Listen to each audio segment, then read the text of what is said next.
Today, we're gonna talk about something that came to me this morning, which is how do we parent our children in a way that helps them to deal with the things that we're struggling with today.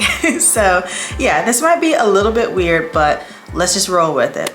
So number one, detach, or literally get a life. Now, I don't know how many of you told your parents that at any point growing up, but I definitely said that to my mom at some point. And honestly, even here today, like fast forward, 20 some odd years, I would still have said the same thing to her, right? That advice, sure, I was not the person that should have been telling her that, but that was some advice that she did need to hear at that point in time. I don't know about you, but for me, I never wanted to lose myself just because I had kids, just because I have a family. I want to maintain me throughout the process and see my own growth and, have my own dreams and all these things. So I am not telling you to go and start partying. That is not what I'm telling you to do. If that was your dream, scratch that one, okay? But what I am saying is it doesn't have to be anything big that you have to do to maintain yourself or to have a sense of transformation as you raise your children. It's just that you can do simple things like taking better care of yourself, putting more time and energy towards that. Even just reading a book. If you've been wanting to read a book, be intentional about those things that feed you. You will show up in life and as a mother much better, rested and fulfilled and with that sparkle in your eye, as opposed to the tired lady with the too tight or baggy pants on. Your kids will even respond to you differently when you're living from a place where you're prioritizing your health and wellness and sense of being. So how does this help you and how does it help your kids later on in life? We all show up better when we're happy people, point blank period. If you think running yourself into the ground means you're showing up every day as your best self and you're giving your best and everyone's getting your best, they are absolutely not. You are not doing anybody any favors at all by doing this. I promise you. Your people around you want to see the happy you. Promise. You want to see the happy you when you look in the mirror. You only have one life to live. Make that a priority. And again, no, this is not saying discard the kids. It's just saying make sure the kids have a bedtime at 7:30 so you can spend an hour literally nurturing yourself. It's as simple as that. So how this helps your kids in the future when they have children of their own or a family of their own is they will have seen how you handled them as children. So when they're looking for examples of what to do, well, they were raised a certain way, so they already know what it looks like to create balance within a home and to not lose themselves. They won't be adults looking back saying, oh yeah, my mom looked crazy growing up. They'll be able to say, no, she really looked very beautiful, graceful. We had a lot of fun. Yada yada, and they'll know what it looks like to make sure that they too don't lose themselves to the process of raising a family. We've all seen those people, and we could very well, some of us and some of you watching this could be those people in the future that wake up one day and you're like, who am I? Just wake up. I don't know what's going on anymore, right? Life has passed you by. But if you're watching this video, then my heart is telling me that that's not going to happen because you literally you sat here for whatever reason, you got to this point, and now yeah, that is not my future. I am not gonna wake up lost and confused. So anyway, that is that first tip there. Get a life, for goodness sake. All right, tip number 2 is boundaries. You need to build some walls around that house. Having boundaries will help your kids actually see how boundaries work. So think about it like this. You, me, most of us, we're always telling our kids, whatever they do, make sure no one is touching their private places, right? So this would be a physical boundary. This is one of the first boundaries that I think most kids are taught. Don't let anyone touch you inappropriately. With that being said, if they also can see you mirroring boundaries just within your own life to them, that just helps them to understand this whole concept and idea of boundaries. So I want to employ you to have boundaries of your own, because in addition to just mirroring, what? In addition to just showing them what boundaries are and actually how to, employ them within your life, I believe that boundaries will definitely save both you and them when it comes to just avoiding messes and, heated interactions that could have been avoided. So for me, I know my daughter, she took all my crystals out of my bathroom, and it was like, they're scattered all around the house. I have no idea where they are, but it was a thing where it's like I can't get mad at her because, I can get mad at her, but I have to take it upon myself to make sure we sit down, that boundary is set, that, she's not to touch those stones that are up there in the bathroom, and that if she crosses that boundary again, she will lose access to my room altogether, right? So that would just be an example of how we're setting a healthy boundary that works for us, but it's also teaching them something that's going to be extremely valuable to them in the future. Again, we're reverse engineering this whole thing, so we're trying to teach them in such a way that allows them to kind of avoid a lot of the difficulties that we are currently having as an adult. So boundaries is a big thing for a lot of us, and finding them. So anytime that you can help them to develop some healthy, respectful boundaries. I had to think about that for a minute, because it's kind of like, the kids are not locking their doors in the house, type thing. Like, you're not locking me out of your room. Like, it's not your room, it's actually my room. I'm just letting you stay here. So, play around though, find healthy boundaries so that they can practice that with you and you can guide them on that journey. All right, so tip number 3, stop April fooling your kids. What do I mean by this? It's that whole thing where you ask your kid what they want to eat, and they say, I want to go to Ruth Chris and eat some steak. And you're like, what? That's crazy. We're not going to Ruth Chris to eat some steak and blah, blah, blah. And so it seems harmless, but it's one of those things where it's not a one-time thing that will mess you up in the future. It's when you do this over and over to a person, or do it over and over to your child. And what ends up happening is down the road, when they get a little bit older, and even as an adult, you're gonna come to them and you're gonna say, hey, we're planning a trip and I wanna know what you think. Where should we go? And they're either going to be like, hey, whatever, mom, just tell me, what your plans are, and that's cool. Or essentially, they're just not gonna have anything to give you, right? Any feedback, because they already know. You've already trained them, because you've done it so many times. You ask them what they want, and then you're like, boom, that was dumb. We're not doing it. So it's like someone's not gonna subject themselves to that continuously over and over when they know what you're gonna do, or at least that's what you did do. So it's a thing where if you're facing that now, or if you see that you're doing it now, most definitely stop, because it's a communication type deficit where we do it to each other even as adults. You may have a friend that will say, hey, what do you want to do? And you tell them, and they're like, we're not doing that. This is what we're doing. And it's like, why'd you even ask? And after a while, same thing, that when they ask you, what's the point in telling you what I think? So you're going to want to make sure that your kids know that you truly want to know what they think.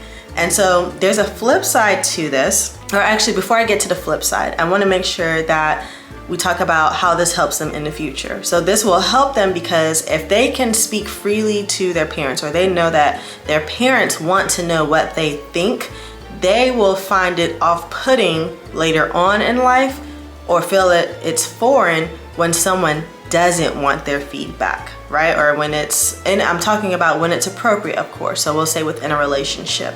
So if that person that they're with doesn't want to hear their idea, and not that they have to go along with what they say, but just have that dialogue, that exchange back and forth, they're gonna be like, you know what, I don't think this person is the right fit for me, or they'll at least be aware of that other person's communication deficit. But this is something they will have learned from you subconsciously, just in the way that you handle them.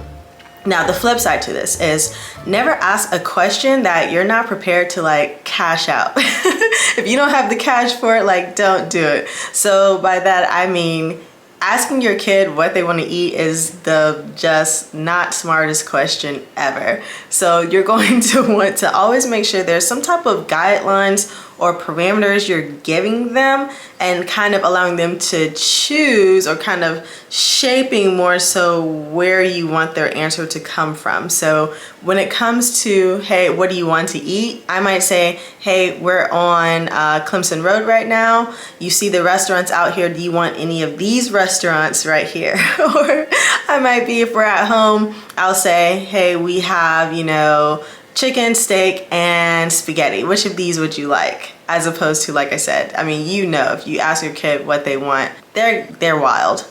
They're wild and delusional. So keep that in mind. That was the third tip. Don't April Fool's them. So very quickly, I need to introduce today's sponsor. And guess what? There is no sponsor. It's me. All I want for you to do is subscribe and like this video if you're still with me thus far. It would literally mean the world to me. So let's keep going. Number 4, treat your child like a micromanaging boss / lunatic. And if you treat them as such, you will have so much less tantrums and just craziness out of them, because they truly do so much better. You remember, their brains are so tiny, puny, unevolved, okay? So they need to know what's going on, like a lot of us. So if you have a routine that you can tell them, hey, this is what we're going to be doing tomorrow, and you run through the routine and you do this every day, you give them a heads up. When it's almost bath time, give them a 5-minute heads up. I have Alexa, Google, we have like a bunch of devices, like everything's going off all the time so that the kids are always aware of, hey, you're gonna be transitioning from the activity you're working on and moving into another a little bit later. Now, not only will this make your life easier, but again, it brings about a sense of peace and calm to their lives as well, because they know what to expect. Now, when it comes to how this helps them as an adult, it helps in so many ways. Number 1, if you're able to give them a heads up on what to expect, you're providing a sense of structure, right? And that requires you to plan. So they're going to be used to, hey, there's a rhythm to life. In a sense, we're not just out here existing, just doing whatever. There's times to things. So when they have their own family, or when they're just going through life, you know, it won't be foreign to them to have an actual set time for dinner. The other side of this, it helps you to get better at planning, not just for yourself, but for other people. And when you're planning for other people, you really do have to find that perfect nuance where you're both very structured but very flexible at the same time. So this just helps you to also develop your planning skills, which we all know is something that we literally all need in order to achieve anything and everything great in life. When I think about it, do you like to be interrupted when you're doing something? You're writing out some checks or some bills and someone comes and they're like, hey, get up right now, put your shoes on, let's go to the grocery store. And you're like, okay, well, let me finish this. And they're like, no, we gotta go now. And it's like gonna make you irritated because you don't know what's going on. Like, why do we have to do it right now? Why couldn't they have just said, hey, in about 5 minutes, we're gonna be heading to the grocery store. So you're like, cool. And you finish writing out your checks or whatever. And mentally, you know, that's a whole lot better. You're able to deal with it and you're getting up and going on. So I say all that to say, a lot of times we think our kids are freaking out for no reason, but it's like, no, they're freaking out because of the bad management. The bad management that we're delivering as the parents. So just remember that sometimes. It's not always them just reacting to nothing, you know, it's us sometimes, a lot of times, most of the time. Yeah, it's sad. All right, and the last tip is tell them what they suck at. And I don't want you to get this confused with telling your child they suck. Like, no, that's not what I'm saying. I'm saying tell them what they suck at. So why do we want to do this? How will this help them in the future? Isn't this a self-esteem crusher?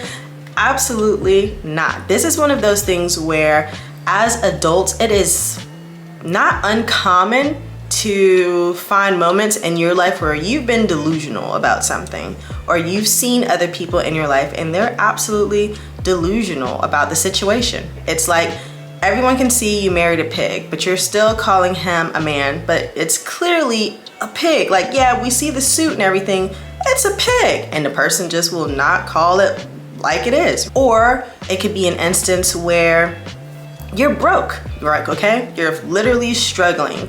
You are not good with money, yet it's hard for you to admit this. And if you can't admit it, the chances of you ever fixing this or rectifying it is slim to none, simply because you can't just call it like it is. You're telling them what they suck at. Your child does not suck. You don't suck at, whatever it might be. I might be terrible at parenting right now, or I'm not the best at parenting right now. Your kid may not be the best at math right now, or ever, but they're just going to have to, that's a reality that sometimes we just need to accept, and then from there, we can start a journey where we either get better, or like I said, we know, hey, this just isn't for me. Calling a spade, being okay being uncomfortable, being okay not knowing something, like it doesn't feel good to not be good at something, yet in the world we're living in where it's constantly evolving, our kids are gonna have to be able to evolve just as quickly as the technology is. And unfortunately, that means you're always going to be sucking at something because it's going to be brand new. You're always going to have to be learning something new, and be okay with that. Hey, you're doing whatever. It looks like you're not so good at this. What can we do to improve, right? Or let's work together to figure this thing out. That's what you're trying to embody. That's the type of vibe that you're trying to give to the situation. By starting this at home, where you guys can call a spade, but then go on that journey where you're applauding your effort, you're showing up, you're helping them to take those steps and be okay being uncomfortable, I think that will impact them as adults in ways that are absolutely transformative. With that being said, if you have enjoyed today's video, I believe you will enjoy the Chaos Control Challenge. It's a 7-day challenge. It was designed to help you find clarity and momentum when it comes to getting your home and life together. And it's gonna be in such a way that it helps you see things in an entirely new light. And from the reviews and what people that have gone through the challenge are saying, it was definitely absolutely transformative. So I definitely invite you to give that a try. If you don't do that, at least like this video. And if you really like this video, make sure you subscribe. And with that, I will see you in the next video. Bye.